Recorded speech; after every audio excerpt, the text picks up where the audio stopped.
Today we're covering some ins and outs of booking Alaska Airlines and Hawaiian flights with the Alaska and Hawaiian loyalty programs. I'm also going to discuss some short-term loopholes that we have with the upcoming merger, as well as a mistake I recently made with my own Alaska miles.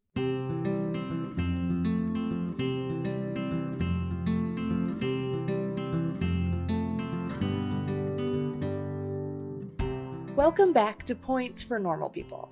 I'm Katie, and I believe travel isn't just for the rich. I'm here to share easy-to-follow tips to help you supercharge your travel points so you can pay for entire vacations every year. Today we're discussing Alaska Airlines and Hawaiian Airlines flights. And to be honest, I've never flown Alaska and have only flown Hawaiian Airlines once on a little island hopper. But if you're based on the West Coast, specifically the Pacific Northwest, Alaska is one of the best programs to really familiarize yourself with, since it will give you the most flight options. It's also great to learn about these programs if you want to travel to the Pacific Northwest or to Alaska or to Hawaii. There's even some flights to Mexico and beyond. So again, this is all theoretical knowledge for me. If you're listening and I missed something, send me an email and let me know.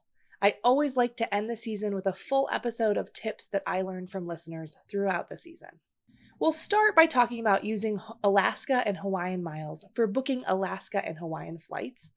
And then next week, we're going to move on to other kind of miles that you could use to book Alaska and Hawaiian flights. In April 2025, when I'm filming this, Alaska and Hawaiian are in the process of merging. Now, they've already merged their loyalty programs to the extent that you can transfer Alaska miles to Hawaiian and Hawaiian miles to your Alaska account. They currently have different award charts, which we will discuss, but we expect that to change this year and to become more unified. Let's talk first about how to earn these miles, and then we'll talk about how to use them for domestic flights. The main way you can earn Alaska miles is by opening the Alaska credit cards, which are issued by Bank of America. There are two cards that you can get, a business version and a personal version. If you're going to apply for these cards, I recommend looking for or waiting for an offer of at least 70,000 miles. Those come by pretty frequently. If the offers are at 70,000 miles or above, you'll usually find them on the best offers page of my website. These cards don't have affiliate links, but I try to keep them on that page if they are at that 70,000 point or above marker. Now, Bank of America can be a little sensitive, and if you've opened more than 2 cards in the past 12 months, it can be harder to get approved for these cards. But a really popular workaround is just to open a checking account with them, because if you open a checking account with Bank of America, it's a whole lot easier to get approved for these cards. The business one in particular is a great option for when you have some extra spending, but you're trying to stay under $524 longer, or you could add it into my 3-year plan. But my biggest issue with these cards is that the interface on the Bank of America website makes it so difficult to set up autopay. Most banks make it really easy to set up autopay as soon as you get the card. But not Bank of America. They make you wait at least a full cycle, and even then it takes a few extra steps.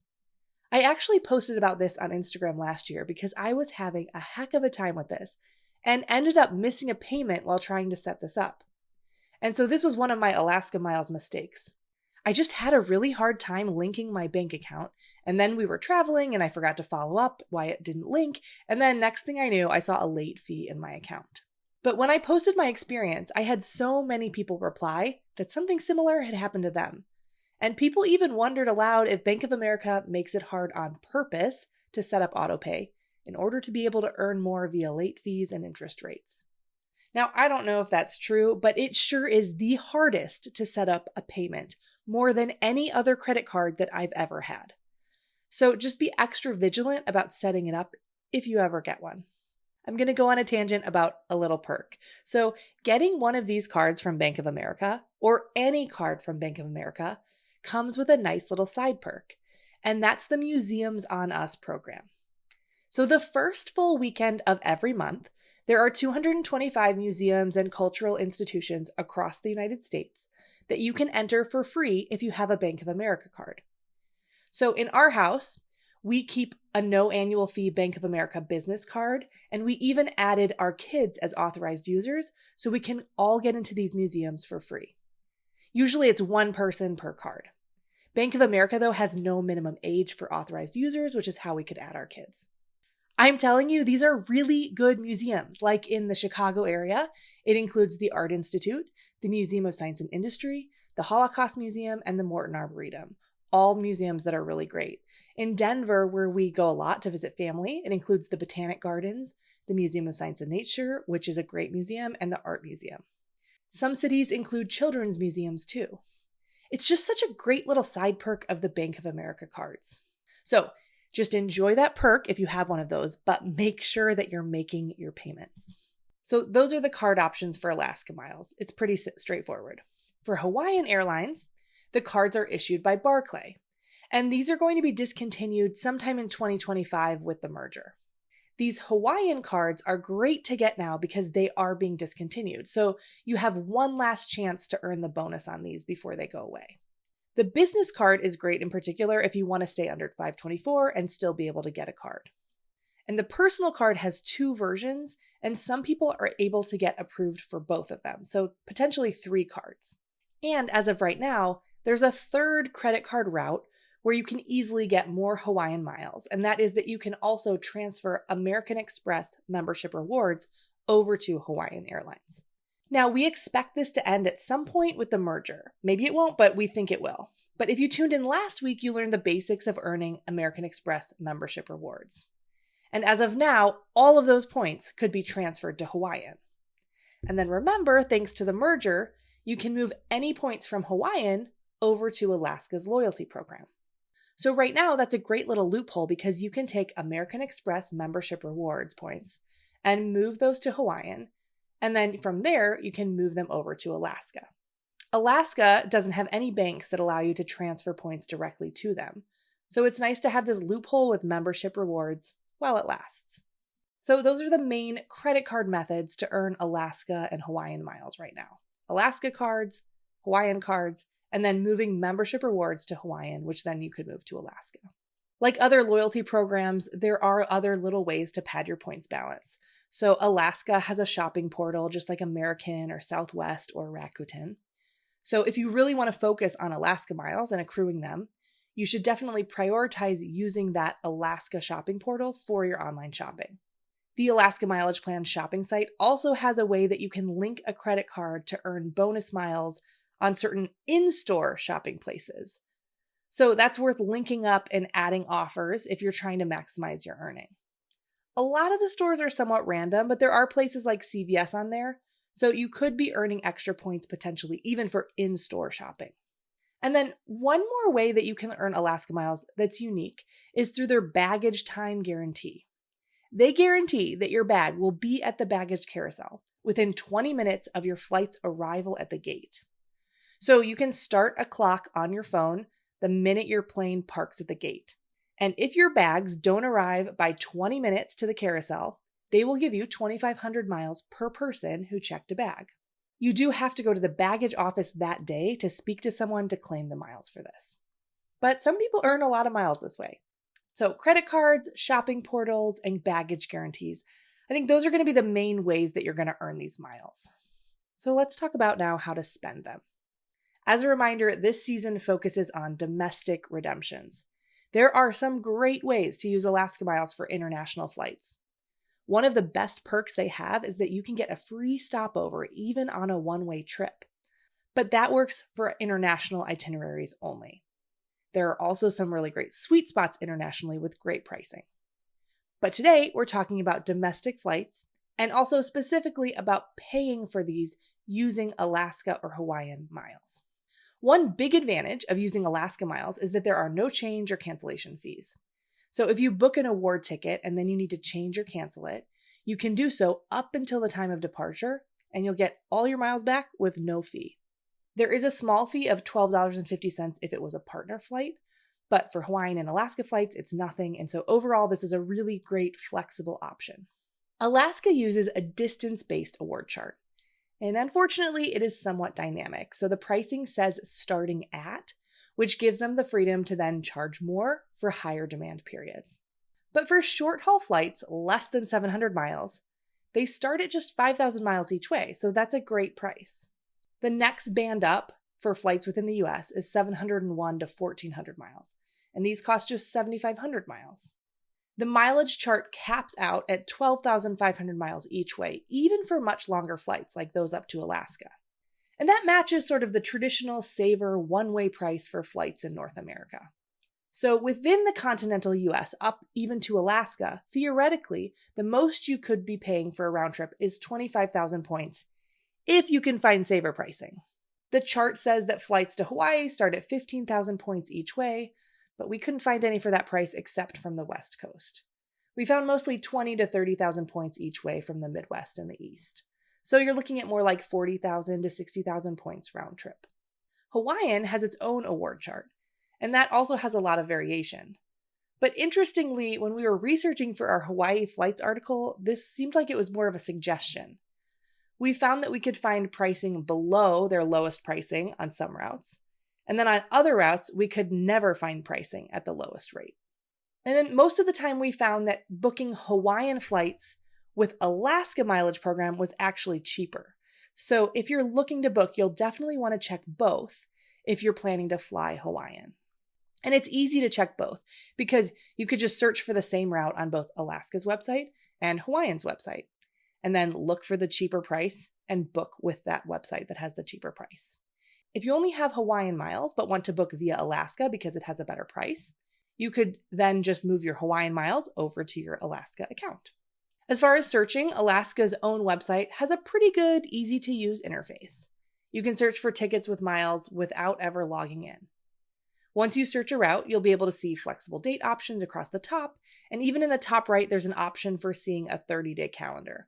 That's usually one of my favorite views because you can just see a lot of days at once. So those websites are going to show both Alaska and Hawaiian flights on there, as well as any American Airlines flights.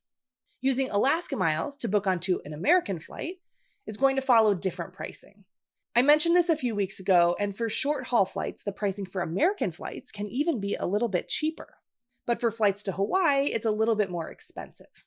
So going back to Hawaiian and Alaska flights, keep in mind that even though Alaska follows an award chart, it is dynamic. So you'll see pricing on peak days will be higher. But with that dynamic pricing, sometimes they run award sales too, which means you might see cheaper pricing. Like American, Alaska has a landing page for sales where you can filter by departure city and see pricing for sales from the lowest possible available price. So when I logged on for some research, there were some specific routes that they were touting for sales, like Seattle to Palm Springs, which they had for 4,500 points each way, or San Diego to Maui for 9,000 points each way. Now, in practicality, most of these were only available for a few days, but it's worth looking at if you're flexible. While the Alaska website is a great free tool, if you want to see a whole year at a time to find the best pricing, I'd recommend, again, Seats.Aero, which is what I've been using a lot. Even though the pro version costs money, it's been worth it for me. And no, I don't have an affiliate link. I'm not making money off of it. I just find it to be the fastest way to search. So with the pro version, Seats.Aero can pull out a full year of Alaska award availability on the nonstop routes. And then you could also search for connecting routes as well. But again, you need the pro version to see a full year at a time. At the beginning of the episode, I referenced a mistake I made, and the first part I already talked about, which was missing a payment on my Alaska card. Obviously, I should have known better, but we were traveling for a few weeks. I had a really hard time linking my bank account because I think previously I had unlinked that bank account, so it was more steps to get it linked again, and I also just lost track of time. I was able to call the bank and ask for the interest and late fee to be waived as a one-time exception if they could, and they did do that. So just a reminder to ask if this happens to you. You can always call the bank and ask for those exceptions and for those fees to be waived. But unfortunately for me, this compounded into a second mistake. Because when I missed the payment, they locked my card and I couldn't make purchases on it. So then it couldn't be unlocked until I had added my bank account again, which for some reason took me another week to get it confirmed. And then by then, I rushed to try to complete the minimum spend requirement. But by the time it actually posted, it was 2 days after the bonus deadline, and I didn't get the bonus. Obviously, that was embarrassing and also annoying. I know better, but I still lost track of it. But I still wanted to share that to remind everyone that sometimes things happen. Sometimes we get busy. I've been doing this for 14 years, and it just happened to me. It rarely happens if you stay organized, but sometimes it still might, and it's okay. As I tell my team, nothing in points is a crisis. It's just money and points, which is basically fake money. It is not life or death. We all make mistakes sometimes, and that's okay. My podcast episodes have gotten a little bit longer than I've intended them to, so I'm going to be trying to work to make them shorter again, more like in the 15 to 20 minute range. And some of that means that some of these episodes I'm going to break into 2 pieces like I'm doing with this one. There's a lot of time and research that goes into each episode, and that also helps it to be more sustainable for me when they're a little bit shorter because it can take a little bit less time for me. But each episode does take about 15 to up to 20 hours to produce in total, from the scripting to the recording to the editing and all of it. So these next few episodes I think will be a little bit shorter than the first ones of this season. For action steps today, here are a few things you can do. First, if you are able to apply for business cards, I'd encourage you to look at that Hawaiian business card before it gets discontinued. There aren't any affiliate or referral links. You can just Google it. The offer is 50,000 points. If you have space in your 524 count, you could look at the personal Hawaiian cards too before those are discontinued. I think that all of those cards are great to think about even if you don't have a specific plan, because you don't have to keep those cards to keep those points from expiring. And personally, I like to just have diverse airline miles just in case. Next, these things will only apply to you if you want to focus on Alaska miles or if you have a Bank of America card. So the next action step, if you have a Bank of America card, any card, even a debit card, check out the Museums on Us program. I'll have a link in the show notes. It's such a great little perk that's really underused. See if there are places you'd want to go nearby or on a trip. And keep it in mind for those first weekends of the month. It's the first full weekends of the month, and the website has those listed out. If you have kids, you might want to add them to your Bank of America card so that they can get in for free too.